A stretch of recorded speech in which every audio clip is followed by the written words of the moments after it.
beautiful bookworms! My name is Katarina and welcome to my channel. So today is Wednesday and for that reason I am doing another Top 5 Wednesday. And Top 5 Wednesday was created by Lainey from Ginger Reads Lainey and it's now moderated by Sam from Thoughts on Tomes. And I will leave you links to their channels down below and also to our Goodreads group if you want to know the topics for this month and also some other useful information. So, the first topic for June for this Wednesday is books for your Hogwarts house. So it's like a top 5 Wednesday books that represent the traits of your Hogwarts house and that you think that are relatable to your Hogwarts house. So yeah, I will now proceed to present them. So I picked 5 books that represent Ravenclaw because that is my Hogwarts house. And the Ravenclaw traits are intelligence, wit, creativity, wisdom, originality, individuality, and also acceptance, I believe. I'm not really sure. But yeah, those are the traits. And so although in the books and in the movies it focuses a lot on the fact that it's about intelligence and wits and etc., I went a little bit that way, but also for the creativity way and everything like that. And I associated some stuff, so you will proceed to see. So for my number 5, it's a graphic novel and it's called 1 Week at the Library. And this is very obvious because in a house associated with intelligence, it's very likely that you will have to read. Why? Because by reading, you learn something. And if you learn something, then Ravenclaws that love to learn and to be creative and original and to know stuff, they will probably want to go to the library to read.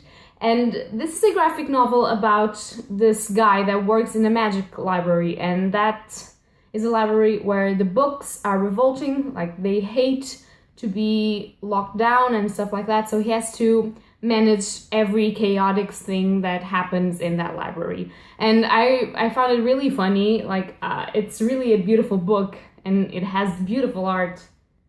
Like it changes throughout the book. And it's really amazing. And yeah, books and Ravenclaws, like it's a very direct association. So I had to have this in my top 5. So for my number 4, I am going to present a manga that is part of a manga series. And that is Umineko no Nakokoro ni, also known as When the Seagulls Cry, or Umineko When They Cry, or other bad translations in this world. So basically, why did I choose this? Because our main character, that's this dude right here, he's called Ushiromira Batla, and the thing is, he is the smartest person in a manga series that I have ever met. And this manga series is based in like a game for people's lives, and he's one of the main players. The other main player is a witch, and this book is based like in a point-and-click game where you have to point out some of the mistakes that the other one is making. And the basic premise is he doesn't believe in witches. So when she kills, and this is not a spoiler, but when she kills some of their family members, he refuses to believe that they're dead because he says that she doesn't exist and this is not possible. So in order to prove that he is wrong, she starts to trap them in a time loop where he has to watch his family die again and again until he can prove that she's not real and that is not happening. So he has to prove that, and if he wins, she will die. So she has to save herself because she will die, because if he proves that she's not a witch, then she doesn't exist. And if she wins, he will be her slave forever and his family killed. So there's a lot at stake in here. It's like a game of chess, so you need a lot of smarts to counter-oppose people and to play this such serious game with someone. So yay, wit, intelligence, yada yada, Ravenclaw. You know what I want to get.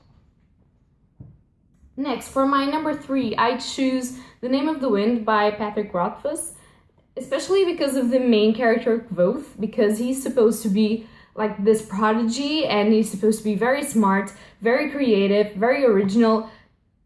And I have a firm belief that as he grows old, he gets a little bit more wise, in the sense that he says that, well, in this world he's supposed to be a legend, and when they find him and want to write a story about him, the story of his life, he proceeds to tell them that he's nothing special, really. So I believe that that's something that comes with age, but the age makes you wiser. So this character for me embodies like the true Ravenclaw that with old age. I don't know, I'm just rambling here, but if you read this book, you know what I mean about this character, and this is a very Ravenclaw character, I believe. And yeah, there is also magic in this book, and he's very good at that. He's very good at pretty much everything. So yeah, intelligent, creative, original. Yeah, you can see where I'm getting, can't you? Ravenclaw, yay! So yeah. For my number 2, I choose the Mistborn trilogy. Well, this one is the Final Empire, but proceed to react as I'm talking about all of the trilogy. The fact is, this is by Brandon Sanderson, by the way. So the fact is that even if you don't see any reason for me to be associating Ravenclaw with this trilogy, this is a trilogy about a heist, and then the preceding consequences of that. So if you want to plan a heist, I'm not spoiling you, like, you know this in the first, like, chapter, so, and it's in the back of the book, so I'm not spoiling you for this.